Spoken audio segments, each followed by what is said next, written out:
Subscribe to Morris TVGH. Team from Trade and GEPA, that when I see what's happening in the foyer, I think they should be coming more regularly, because we would like to see them a lot more than we are doing now.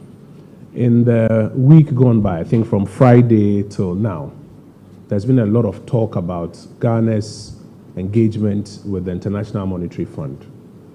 And you would realize that the thing that we've been talking about in terms of what we are asking them to support our program with is balance of payment support.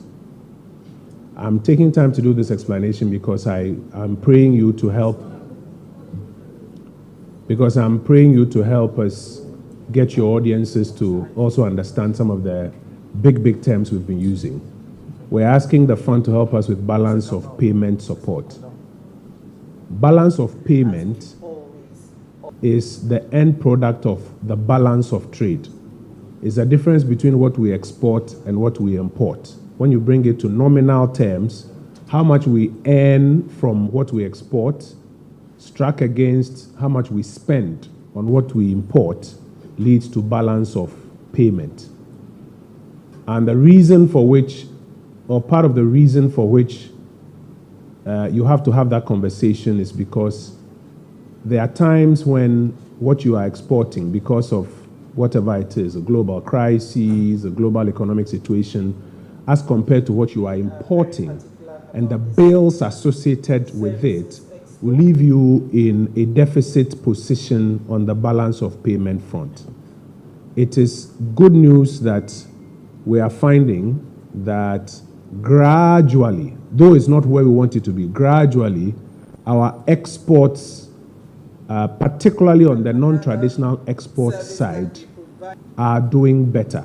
Gradually, we're not where we want to be yet.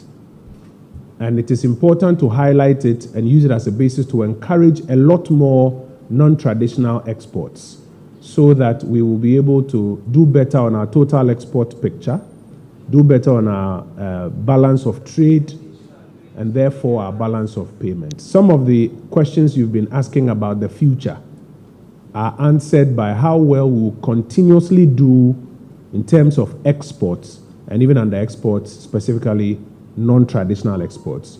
So we want to pray you to contextualize the report that we are going to launch today.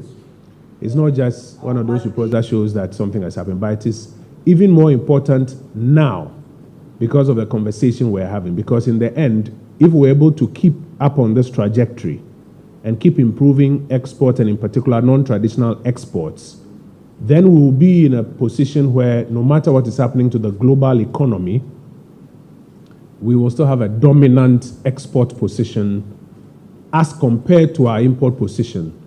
And you'll be in a position where you can hold your own without having to require a lot of help. You hear people say, but even in the countries where there is the key challenge, some of them have not had to resort to some of the requests we are making. You can check the data on how much help some of these countries have received already. Billions of cash coming to some of these economies that are even at war from all over the world. Therefore, they may not need to apply for help from somewhere under the same name that we are applying for, but they are getting billions from other parts of the world. And at the same time, some of these countries like Russia are still doing a lot of exports in the billions. And therefore, their economy may still be able to contain part of what is ongoing. You can check the data and help us educate the public a bit more. So beyond all that we are talking about, there's a broader economic conversation about how we improve our exports, and in particular our non-traditional exports.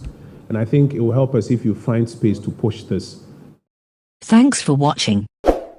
Please like, subscribe, and click on the bell for more updates.